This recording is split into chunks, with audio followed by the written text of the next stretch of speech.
नमस्कार। Scheme BFC के इस नवीन सत्र में आप सभी का स्वागत है। स्कीम बीएफसी की प्रक्रिया भी बिल्कुल कमिटेड बीएफसी की तरह ही है, जिसमें सबऑर्डिनेट ऑफिसर्स से ऑनलाइन प्रस्ताव जो हैं वो बजट कंट्रोलिंग ऑफिसर के पास आएंगे।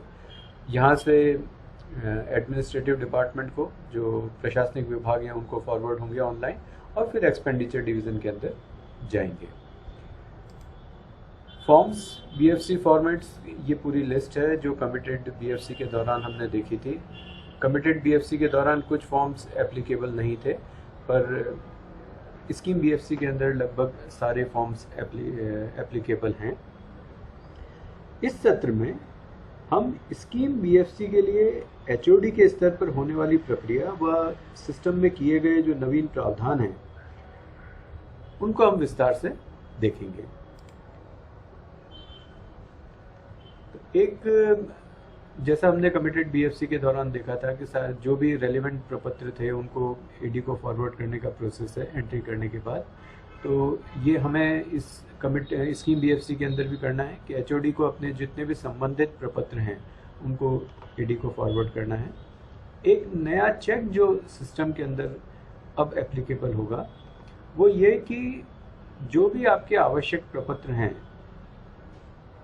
जिनमें आपको एंट्री करना आवश्यक है, जिसको आपने नील डिफाइन नहीं किया है या नॉट एप्लीकेबल डिफाइन नहीं किया है, वो सारे प्रपत्र पहले फॉरवर्ड करने होंगे और उसके बाद ही आप प्रपत्र 9 को फॉरवर्ड कर पाएंगे। अगर प्रपत्र 9 फॉरवर्ड आपका नहीं हो रहा है, इसका मतलब आपके दूसरे प्रपत्र जो हैं वो अभी फॉरवर्ड नहीं हुए, तो पहले उनको फॉरवर्ड करें, फिर प्रपत्र 9 को फॉरवर्ड करिएगा।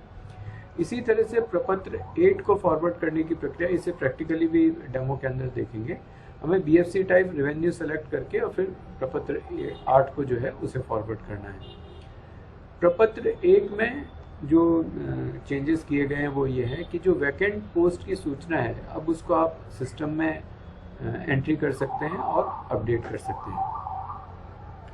एक नई रिपोर्ट, एक नई फैसिलिटी इसके अंदर ऐड की गई है, वो ये है कि आप एक साथ देख सकते हैं कि कितने प्रपत्र आपने फॉरवर्ड कर दिए हैं या उनका स्टेटस क्या है ना। तो जब ये पॉइंट नंबर 2 के अंदर अगर देखना है कि हमें कितने प्रपत्र हमारे फॉरवर्ड हो गए, तो पहले इस रिपोर्ट को निकाल के देख लें कि प्रपत्र 9 को छोड़कर सारे के सारे प्रपत्र फॉरवर्ड हो गए हैं या नहीं हो गए या उनका स्टेटस क्या है, एंड अकॉर्डिंगली प्रपत्र 9 को हम फॉरवर्ड करेंगे। तो अब प्रैक्टिकली एचओडी के लॉगिन पे किस तरह से ये सारी चीज़ें दिखेंगी और हमें कैसे करना है, उसको प्रैक्टिकली एक बार हम करके देख लेते हैं।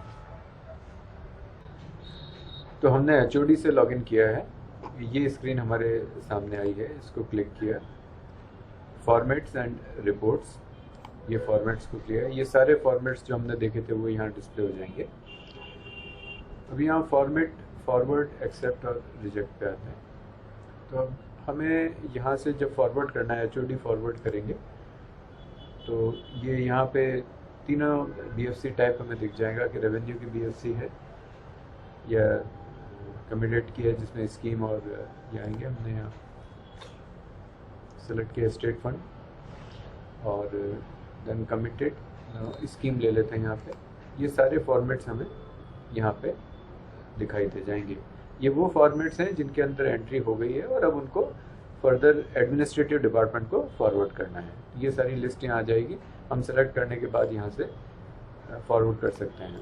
ये आ गया, तो इन सारे बजट हेड्स की एंट्री पूरी हो गई, तो आप यहाँ सेलेक्ट करके सारे एक साथ भी सेलेक्ट कर सकते हैं अगर सेलेक्ट ऑल करेंगे, अदरवाइज एक एक बजट हेड जो जिनको फॉरवर्ड करना है वो फॉरवर्ड यहाँ से कर सकते हैं। दूसरा, अगर हम प्रपत्र रेवेन्यू पे सेलेक्ट करेंगे तो यहाँ पे सिर्फ फॉर्मेट हमें 10-8 नज़र आएगा, तो इसको सेलेक्ट करना है और उसमें ये सारी एंट्रीज की हुई है, तो इनको हम एक एक करके फॉरवर्ड कर सकते हैं। तो ये फॉरवर्ड का प्रोसेस अप्लाई करना है सारे प्रपत्रों को जो भी आपके यहाँ एप्लीकेबल है। अगर एप्लीकेबल नहीं है तो ये फॉर्मेट नील की एंट्री से इसको सेलेक्ट करके और आप डिफाइन कर सकते हैं कि कौन से प्रपत्र नील हैं और कौन से नॉट एप्लीकेबल हैं। तो जो भी आपके यहाँ एप्लीकेबल हैं उन सब में एंट्री करनी है और उनको इस फॉरवर्ड ऑप्शन वाले ऑप्शन से सारे प्रपत्रों को फॉरवर्ड करना है। अब सारे प्रपत्र जो हैं किस किस प्रपत्र में एंट्री कर ली है, और जैसा हमने पीपीटी में देखा था, तो प्रोफोमा चेकलिस्ट के थ्रू तो देख ही सकते हैं, पर जो उनका फॉरवर्ड का स्टेटस है वो हम इस रिपोर्ट से देख सकते हैं। स्टेटस चेकलिस्ट यहाँ मैं सेलेक्ट कर लेता हूँ। बजट हेड सहित हमें देखना है। स्टेटमेंट है, इसमें स्कीम ले लिया। रिपोर्ट टाइप सिलेक्ट कर लें आप, शो रिपोर्ट। तो रिपोर्ट यहाँ नीचे प्रोसेस होके जनरेट हो गई है। इसको मैं पीडीएफ में कन्वर्ट करके देख लेता हूँ। तो यहाँ पर ये हमें ये दिखा देता है कि एचओडी के लेवल के ऊपर क्योंकि हम एंट्री कर रहे थे, तो ये बजट हेड्स हैं, किस प्रपत्र के अंदर एंट्री हुई है और किस में नहीं हुई है, ये इसके डिटेल्स दिए हैं। ई मतलब डेटा एंटर्ड है ना। तो यहाँ पे जहाँ जहाँ ई दिख रहा है कि इन बजट हेड्स में अभी तक एंट्री हुई है और बाकी के अंदर नहीं हुई है। तो जो इस सारे बजट हेड्स हैं जिनकी एंट्री हो चुकी है, इन सब की हम यहाँ पर दे सकते हैं कि किस में एंट्री हुई है और नहीं हुई है। तो इस रिपोर्ट को चेक करके अगर सबकी एंट्री हो गई है तो इसको देखने के पश्चात जो हमारा फॉरवर्ड वाला स्टेटस था उससे हम फॉरवर्ड सारे उनको कर सकते हैं। तो एचओडी के स्तर पर यही सारी चीज़ें देखने के लिए थी। अगले सेशन में एडमिनिस्ट्रेटिव डिपार्टमेंट और बीएफसी के ऊपर जो एक्सपेंडिचर डिवीज़न या रेवेन्यू डिवीज़न पे किस तरह से इनको हैंडल करना है वो हम अगले सेक्शन के अंदर लेंगे। Thank you.